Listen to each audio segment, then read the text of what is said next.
Assalamualaikum warahmatullahi wabarakatuh. Selamat pagi, salam kebajikan bagi kita semua.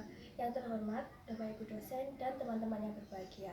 Pertama-tama, marilah kita panjatkan puji syukur kehadirat Allah Subhanahu wa taala karena telah melimpahkan rahmat serta karunia-Nya sehingga kita bisa berkumpul pada hari ini dalam keadaan sehat dan afiat.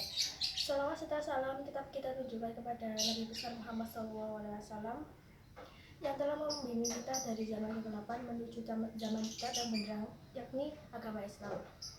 Perkenalkan saya di sini untuk berbicara tentang pendidikan, atau lebih spesifiknya lagi, pendidikan bisa ditemukan di mana saja dan kapan saja.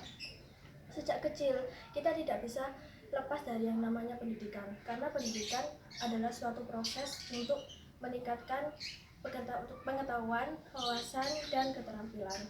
Misalnya nih, ketika kita masih kecil, tentu kita diajari oleh orang tua kita bagaimana sih adab dan tata cara makan yang benar.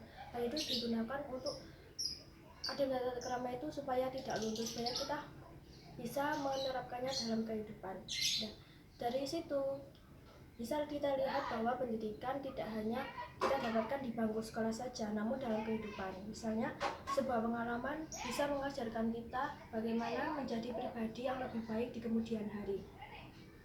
Lalu di zaman perkembangan teknologi ini, sistem pendidikan sedikit terbantu dengan mudahnya akses internet.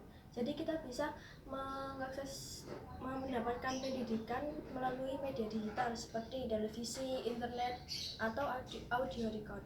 Lalu bagaimana dampak dari teknologi ini yang diselipkan dalam sistem pendidikan? Lalu inovasi terbaru apa saja yang telah hadir dalam sistem pendidikan ini? Kita lihat saat ini siswa dengan mudah bisa mengakses segala informasi baik yang berkaitan dengan pendidikan atau fenomena yang terjadi pada saat ini. Dengan kemudahan akses internet, segala informasi bisa tercantum dalam ponsel yang kita operasikan setiap harinya. Dan misalnya gini, kalau misal Anda sekalian bangun tidur, pasti yang kalian cari adalah HP. Nah, nanti kalau datanya diaktifkan, muncullah beberapa notifikasi dari sosial media yang saudara sekalian punya. Lalu, menurut saya, kemudahan akses internet ini justru memberikan kesan kalau siswa lebih menggantungkan kemudahan akses internet untuk mengerjakan tugas. Misalnya, berdasarkan pengalaman pribadi, saya dulu pernah mengetik sama persis soal di sebuah buku. Saya ketik persis, lalu terpampanglah semua jawabannya. Nah, dari sini kita tahu bahwa pengaruh itu bisa memudahkan siswa daripada mencari literasi dari buku. Lalu perkembangan yang dinamis ini tentunya tidak hanya mempengaruhi, bahkan bisa merubah gaya hidup seseorang. Apalagi sebagian penduduk Indonesia ini sudah terhubung dalam akses internet. Terdapat sekitar 93 juta telah terkoneksi dalam internet dan 71 juta telah memiliki ponsel. Lalu dengan adanya akses internet ini, bisa dikatakan bahwa segala informasi itu bisa diterima, namun tinggal kitanya aja bagaimana cara mengelola informasi yang telah kita dapatkan itu. Kita jangan dengan mudah menerima informasi yang belum tentu benar atau dari mulut ke mulut. Kita harus mencari sumber yang lebih relevan. Penggunaan internet ini cenderung lebih banyak digunakan oleh kalangan muda karena lebih suka connecting atau saling terhubung, khususnya di dunia maya. Lalu communication, saling ngobrol dalam suatu forum chat, misal WA, Line, atau DM Instagram. Lalu ingin adanya perubahan, misalnya gini, dalam sosial media tentu Anda kenal dengan Instagram, Facebook, atau yang lainnya. Justru hal itu didominasi oleh anak-anak muda karena mereka lebih berpikir secara kreatif untuk memposting sesuatu yang dia lakukan pada hari itu. dia posting lalu mendapatkan like dan mendapatkan permintaan pertemanan. Nah, dari situ tidak menutup kemungkinan bahwa sosial media juga memiliki dampak positif, yaitu membangun sebuah komunikasi walaupun itu via chat dari sosial media. Lalu dampak positif dan dampak negatif internet ini tergantung penggunanya. Jadi jangan sampai kita bisa diperbudak oleh internet seperti seharian bermain sosial media supaya lebih eksis sehingga memboros kuota.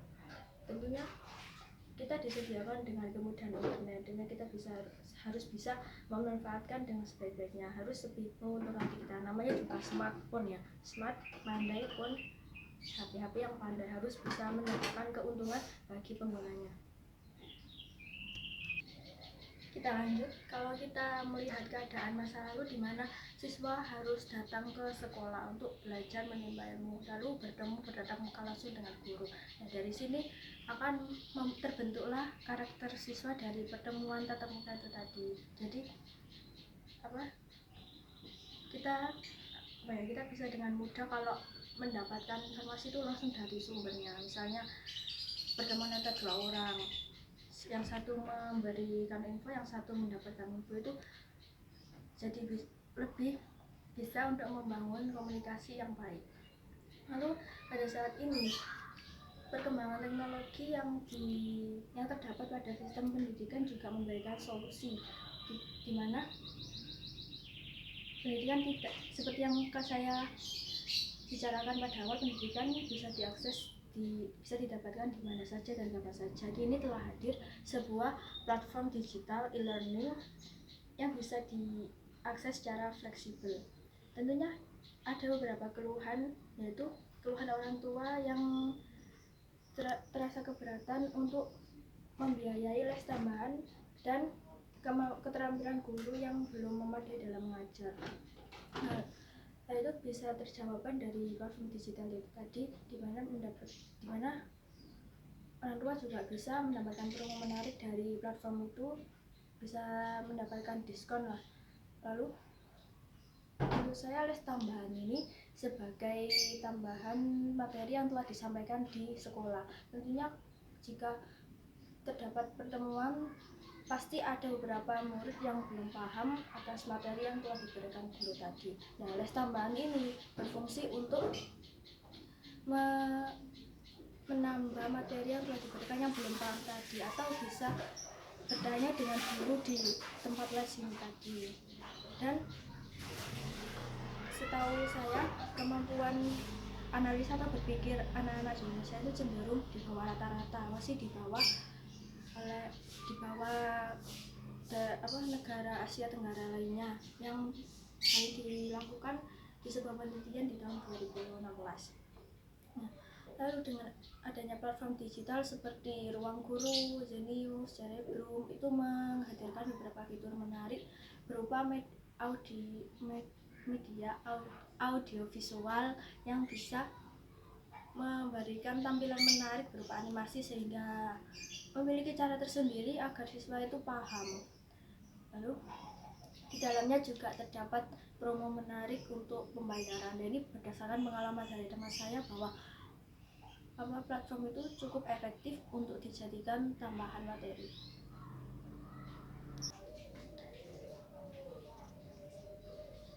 Dari sini kita bisa menyimpulkan bahwa pendidikan merupakan hak dasar manusia untuk mengangkat martabat dan mengasah keterampilannya. Seperti yang saya katakan pada awal pembukaan tadi, bahwa pendidikan bukan hanya sarana untuk transfer dari pengajar ke murid atau yang lebih paham ke orang yang masih belum mengetahuinya. Lalu pendidikan merupakan suatu peranan penting untuk membangun sebuah bangsa, karena sebuah bangsa ini bisa maju dengan adanya pendidikan. Lalu dampak positif dan dampak negatif dari teknologi atau internet ini tergantung dari penggunanya. Bagaimana pengguna itu memanfaatkan teknologi itu maksimal atau tidak, efisien atau tidak, itu tergantung penggunanya. Lalu sekolah, kampus, bahkan lembaga pendidikan lainnya juga memiliki peran penting untuk kemajuan pendidikan pada saat ini. Terima kasih. Wassalamualaikum warahmatullahi wabarakatuh.